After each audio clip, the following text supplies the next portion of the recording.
Hace unos años que a la gente no le importo. Vivo en las calles, principalmente en la avenida Camacho. Sobrevivo vendiendo cacahuates y de la caridad de la gente. No siempre fue así. Yo era un ingeniero civil con un futuro brillante, pero todo cambió por un capricho del destino. Había sido elegido para la construcción de un puente en el centro de Puebla.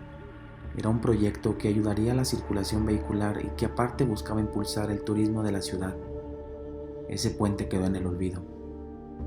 Me encontraba realizando unos estudios sobre la tierra y el relieve de la zona. Había una parte en particular que no me convencía. Decidí inspeccionarla por mi cuenta. No supe cómo, pero después de más de una hora de andar por algunas pendientes y entre la hierba, perdí la noción de dónde estaba. Fue muy raro. De pronto, no reconocía nada a mi alrededor. Las calles lucían muy distantes. Los autos apenas eran un punto en el horizonte.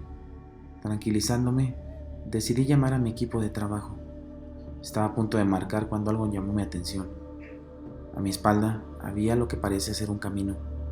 Este bajaba y se perdía entre unos árboles. Decidí echar un ojo. Fui bajando cada vez más hasta llegar a una especie de entrada. Era un arco de piedra. Al entrar, la luz era muy baja.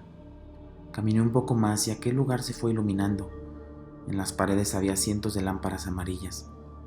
Aquello parecía un túnel. Estaba muy intrigado. Continué caminando y no había duda. Me encontraba en una serie de varios túneles. En cada cruce había unas escaleras que parecían salir a la superficie. Trepé la primera. Levanté una escotilla y me di cuenta que había oscurecido. Pero lo que más me impresionó es lo que tenía frente a mis ojos. El centro histórico de la ciudad. No lo podía creer. ¿Qué era aquello y cuál era su propósito?, me pregunté.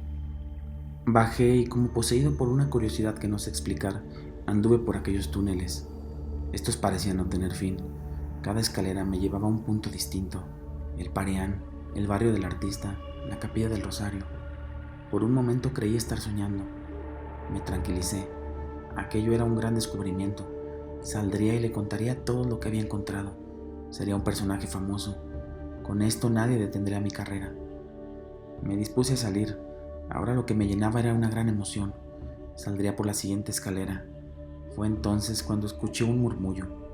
Parecía venir por un túnel a mi izquierda. La curiosidad pudo más y me dirigí hacia él. Este túnel, al contrario de los demás, estaba sumergido en la total oscuridad. Quizás no lleva a ningún lado, me dije. Estaba a punto de regresar cuando una pequeña luz apareció al fondo. Decidí llegar hasta ella. Al irme acercando, el murmullo se fue haciendo cada vez más grande. Era una voz. No, mentira, eran varias voces. La luz iba creciendo hasta que se volvió insoportable. Lo que vieron mis ojos es algo que aún dudo que haya visto. Frente a mí, una plaza enorme se extendía. Varios sujetos estaban ahí reunidos. Mi impresión alcanzó su límite cuando vi las caras de aquellas personas. No me atrevo a decir quiénes eran, pero tú también las conoces. Decidí escapar de ahí cuando sentí un golpe. Desperté en el hospital. Mis padres y mi novia se encontraban ahí. Me contaron que me encontraron inconsciente a unos metros de donde realizábamos el proyecto. Ellos dicen que quizás me caí y me golpeé. Pasé un par de días en revisión. Al salir se me informó que el gobierno había cancelado aquella obra por un supuesto desvío de recursos. Lo primero que hice fue ir al lugar y localizar aquella entrada. Repetí cada movimiento, pero ya no encontré nada. Esto me sumió en una terrible ansiedad. Decidí dejar la casa de mis padres y dejé de ver a mi novia. Todas mis fuerzas se concentraron en encontrar aquellos túneles, pero todo fue en vano. Caí en una terrible depresión que me llevó a lo que soy hoy. Te preguntarás por qué te cuento esto. Hoy estaban dos jóvenes sentados en la plaza principal.